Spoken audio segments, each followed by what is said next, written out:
The morning sun cast long shadows across Windsor Castle as Prince Harry stood before his bedroom mirror, staring at the reflection of a man caught between two worlds. His military dress uniform hung pristine in the wardrobe behind him, medals gleaming in the soft light. But he knew he would not be wearing it today. Today, his grandfather Prince Philip would be laid to rest, and Harry would attend in civilian clothes while his uncle Andrew, despite his own controversies, would be permitted to wear his naval uniform.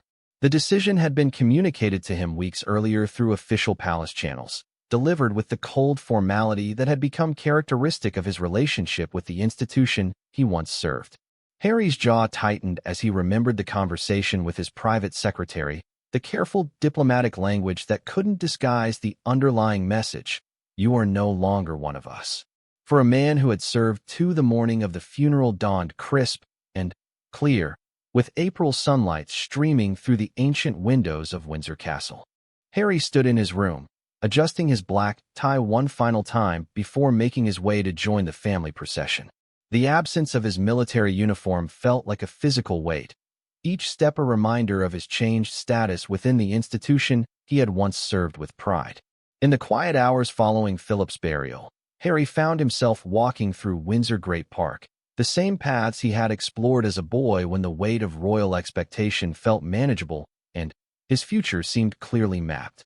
The uniform controversy that had dominated headlines felt smaller now in the face of genuine loss, but its symbolic importance remained.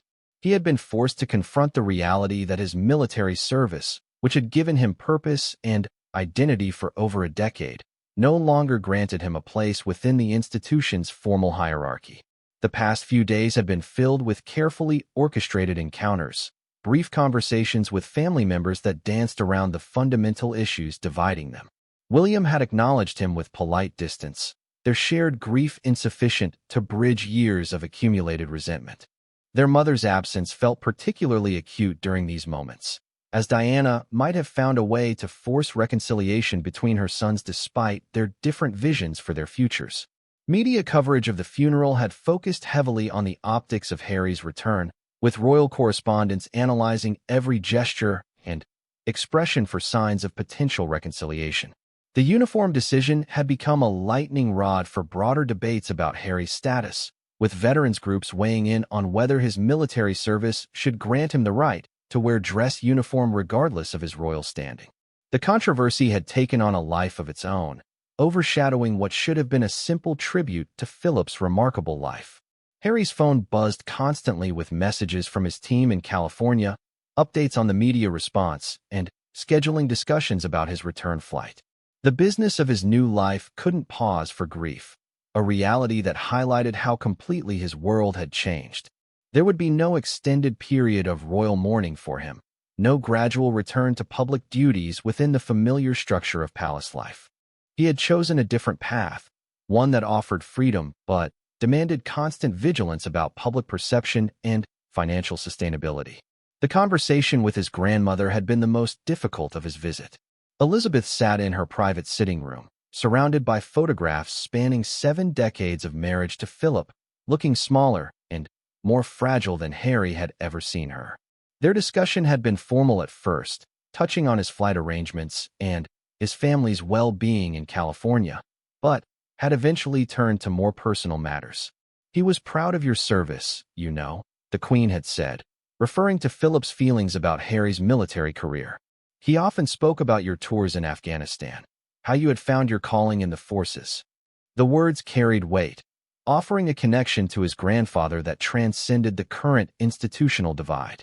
Philip had understood the value of military service in ways that went beyond protocol and ceremony. Harry had wanted to ask about the uniform decision, to understand whether it had been her choice or something imposed by advisors concerned about public perception. But the moment felt too fragile for such direct questions, the grief too fresh to risk with potential conflict. Instead, he had simply expressed his love for her and his hope that they might find a way to maintain their relationship despite his changed circumstances. The flight back to California felt different from his arrival, carrying not just the weight of loss, but also a sense of closure. Harry stared out at the ocean below, thinking about Philip's naval career and his own military service, both shaped by duty but expressed in different eras with different challenges. His grandfather had adapted to a lifetime of royal service after abandoning his naval career, but Harry wondered if such adaptation was possible for his own generation. Meghan met him at Los Angeles International Airport, her presence immediately grounding him in his new reality. Their children represented the future he was fighting to protect, a life free from the suffocating protocols and media scrutiny that had defined his own childhood. As they drove home through California's sunshine, Harry felt the contrast with the formal coldness of royal life particularly sharply. The media aftermath continued for weeks, with royal biographers and commentators dissecting every moment of Harry's visit for clues about future family dynamics. The uniform controversy became a symbol for broader questions about Harry's status and the monarchy's ability to modernize while maintaining tradition. Veterans organizations debated whether military honors should transcend institutional politics, while royal watchers speculated about permanent reconciliation or continued estrangement. Harry found himself thinking often about Andrew's presence at the funeral, his uncle's ability to maintain his military honors despite controversies that had forced his withdrawal from public life. The double standard felt particularly sharp because it highlighted how the institution protected some members while punishing others, often based more on political calculation than moral clarity. Andrew's uniform had been a reminder that royal status could shield someone from consequences that would destroy an ordinary person's career. In his new life in California, Harry threw himself into his work with veterans and mental health advocacy, finding purpose in service that didn't require institutional approval. The organizations he supported welcomed his involvement regardless of his royal status, valuing his experience and commitment over his formal titles. This work felt more authentic than many of his previous royal duties, connected to genuine need rather than ceremonial obligation. The uniform controversy gradually faded from headlines, replaced by other royal stories and global events, but its impact on Harry remained significant. It had crystallized his understanding that his break with royal life was irreversible, that there would be no gradual return to institutional favor. The decision about dress uniforms had been relatively minor in practical terms, but symbolically it represented the permanent nature of his choice. Months later, when Harry attended veterans' events in his civilian clothes, the absence of military dress no longer felt like a punishment, but simply a reflection of his new reality. His service record spoke for itself, and his continued work with wounded veterans demonstrated ongoing commitment to the military community. The uniform had been important for what it represented, but the substance of his service transcended any particular piece of clothing. Philip's death had marked the end of an era for the royal family, the loss of a figure who had bridged the old monarchy and its modern evolution. For Harry, it also represented the final severing of connections to his former life, the last opportunity for reconciliation that both sides ultimately proved unable to embrace. The grandfather who had understood the costs of royal duty had died knowing that his grandson had chosen a different path, one that honored family over institution, personal happiness over public service. As Harry established his new life in California, building a career in media and advocacy while raising his young family, the memory of that April funeral remained significant. It had shown him that some choices, once made, create permanent change, that the institutional monarchy could not accommodate his vision of modern royal life. The uniform controversy had been a small symbol of much larger issues, but it had helped him understand that his future lay in creating something new rather than reforming something old. Philip's legacy of service would continue through Harry's work, but in forms that the royal institution might never formally recognize. As he entered the castle's inner courtyard, Harry caught his first glimpse of his father and brother since the Oprah interview had aired. Charles appeared older, more fragile than Harry remembered, the weight of recent months visible in the lines around his eyes. William stood rigid in his naval uniform, the brothers' matching grief temporarily overshadowing the tension that had defined their relationship since Harry's departure from royal duties. The sight of Andrew approaching in full naval dress uniform caused Harry's stomach to tighten with renewed anger. His uncle moved with the confidence of someone whose military honors remained intact despite the scandals that had forced his withdrawal from public life. The contrast was stark and intentional. Harry, the combat veteran, relegated to civilian dress, while Andrew, whose military service ended decades ago, and whose reputation lay in ruins, wore the honors of his rank with apparent pride. Palace officials moved with practiced efficiency, ensuring that every moment of the procession was choreographed to minimize potential friction. Harry found himself positioned carefully within the family group, close enough to demonstrate unity, but far enough from William to avoid awkward interactions that might be captured by the cameras. The delicate dance of royal protocol continued even in grief, every gesture calculated for its public impact. As they walked behind Philip's coffin through Windsor's grounds, Harry's mind wandered to his last conversation with his grandfather. The Duke had called him in California, wanting to hear about his new life firsthand rather than through media reports.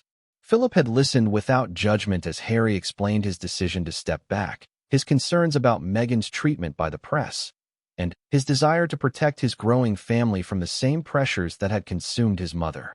"You must do what you think is right," Philip had said in that conversation, his voice carrying the wisdom of someone who had navigated the treacherous waters of royal life for over 7 decades. "But remember, boy, family is everything. Don't let pride keep you from finding your way back." Those words echoed in Harry's mind as he walked beside relatives who felt increasingly like strangers. The media attention surrounding Harry's return had been intense, with every royal correspondent analyzing his body language and interactions for signs of reconciliation or continued discord. Headlines speculated about private conversations and potential healing, but Harry knew the reality was far more complex. Years of accumulated hurt and misunderstanding couldn't be resolved by a single funeral, no matter how significant the loss they were mourning. Inside St. George's Chapel, the intimate setting created a strange juxtaposition of public ceremony and private grief. With only 30 mourners present due to pandemic restrictions, the service felt both grand and deeply personal. Harry took his assigned seat, noting how the careful arrangement kept him separated from the senior royals who would inherit the institution Philip had helped modernize. The Queen sat alone, her small figure dwarfed by the chapel's grandeur, an image that would become iconic in the days following the funeral. Harry's heart ached for his grandmother, knowing how deeply Philip's loss would affect her after their 73 years of marriage. Despite their own differences, he had always maintained deep affection and respect for the Queen, understanding the impossible position she occupied between personal feelings and institutional requirements. During the service, Harry found himself studying Andrew, who sat with apparent composure despite the swirling controversies that had defined his recent years. The sight of his uncle in military dress while he wore civilian clothes felt like a deliberate message about where the family's priorities lay. Harry wondered if this was how his grandfather would have wanted things, or if Philip would have found a way to bridge the growing divides within his family. The Archbishop of Canterbury's words about Philip's life of service resonated differently for Harry, who had found his own calling in military service only to have it stripped away by institutional politics. Philip's naval career had been cut short by his marriage to Elizabeth, but he had channeled that sense of duty into decades of royal service. Harry struggled to see how his own path forward could honor that legacy while maintaining his independence. As the service concluded and they prepared to follow Philip's coffin to his final resting place, Harry felt the weight of finality settling over him. This might be his last official royal appearance, the end of a relationship with the institution that had defined his entire life. The walk to the burial site felt like a metaphor for his own journey away from royal duty, each step taking him further from the life he had once known. The private burial ceremony was limited to the immediate family, creating a moment of genuine intimacy away from the cameras and protocol officers. Here, finally, the masks could slip slightly, allowing real grief to show through the carefully maintained composure required for public consumption. Harry found himself standing next to his father, two men united in loss even as their relationship remained strained by recent events. Charles reached out briefly to touch his son's arm, a gesture so small it might have gone unnoticed, but carried enormous weight for Harry. It was the first physical contact they had shared since his return to Britain, a tentative bridge across the gulf that had opened between them. For a moment, Harry allowed himself to hope that Philip's death might create space for healing, that shared grief could begin to overcome accumulated resentments. But, as the ceremony concluded and the family began to disperse, the careful choreography resumed. Harry was guided away from the senior royals, his path back to Frogmore Cottage taking him through gardens where he had once played as a child. The contrast between those innocent memories and his current isolation felt particularly sharp in the aftermath of saying goodbye to the grandfather who had understood the costs of royal life better than anyone. That evening, as news coverage dissected every moment of the day's events, Harry sat alone in Frogmore Cottage contemplating his future relationship with his family. The uniform controversy had become a symbol of larger issues, but it had also crystallized his understanding that there might be no path back to the life he had once known. Perhaps that was Philip's final gift to him, clarity about the choice he had made and the price he was willing to pay for his family's freedom. Tours in Afghanistan, who had earned his place in the Blues and royals through merit rather than birthright. The prohibition felt like a deliberate humiliation. Harry had always found his identity in service, first as a soldier and later through his work with wounded veterans. The military had given him purpose when the weight of royal duty felt suffocating, and now even that connection was being severed. The irony was not lost on him that Andrew, whose association with Jeffrey Epstein had forced him to step back from public duties, would stand in full dress uniform beside the Queen. While Harry's transgressions were matters of geography and independence, Andrew's were far more serious, yet the institution seemed to protect one while punishing the other. The double standard burned in Harry's chest as he selected a simple black suit from his wardrobe. Meghan found him sitting on the edge of their bed in California, head in his hands, the weight of the moment pressing down on him like a physical force. She didn't need to ask what was troubling him. The past few weeks had been filled with difficult conversations about family, duty, and the price of their chosen freedom. Her hand found his shoulder, offering the silent support that had become their lifeline through the storms of public criticism and family estrangement. He would have understood, she said softly, referring to Philip. He knew what it meant to sacrifice for love. The Duke of Edinburgh had given up his naval career and Greek title to marry Elizabeth, a decision that resonated with their own choice to step back from royal duties for their family's well-being. Harry lifted his head, thinking of his grandfather's final years, how Philip had watched from the sidelines as Harry and Meghan faced a media onslaught that often felt racially motivated. There had been phone calls in those last months, conversations that Harry treasured, where Philip expressed understanding even if he couldn't publicly support their decision. The old man had seen enough of royal life to know its costs. The funeral arrangements had been made during a global pandemic, limiting attendance to 30 people, creating an intimacy that would have been impossible under normal circumstances. Harry knew this would be his first time seeing his family since the explosive Oprah interview, where he and Meghan had laid bare their experiences of life within the royal institution. The revelations about conversations regarding their son's skin color had sent shockwaves through the Commonwealth and beyond. Palace officials had worked tirelessly to manage the optics of Harry's return, briefing reporters that he would be treated as any other family member, that the focus would remain on honoring Philip's remarkable life of service. But Harry understood the subtext. His presence was tolerated rather than welcomed, necessary for appearances, but carefully managed to minimize potential disruption. The flight to London felt eternal, every mile taking him closer to a confrontation he both dreaded and needed. Harry stared out at the Atlantic Ocean below, remembering happier times when he and Philip would walk the grounds of Balmoral together, the Duke sharing stories of his naval service and his early years adapting to royal life. Those conversations had felt like a bridge between Harry's restless spirit and the demands of his birthright. Landing at Heathrow brought a familiar mix of emotions. The comfort of home mixed with the anxiety of returning to a place where every movement would be scrutinized, every gesture analyzed for signs of reconciliation or continued discord. The British press had already begun their coverage, speculation running wild about what Harry's presence might mean for the future of the royal family. His arrival at Frogmore Cottage, the home he and Megan had briefly shared, felt surreal. The property stood empty now, a symbol of dreams deferred and paths not taken.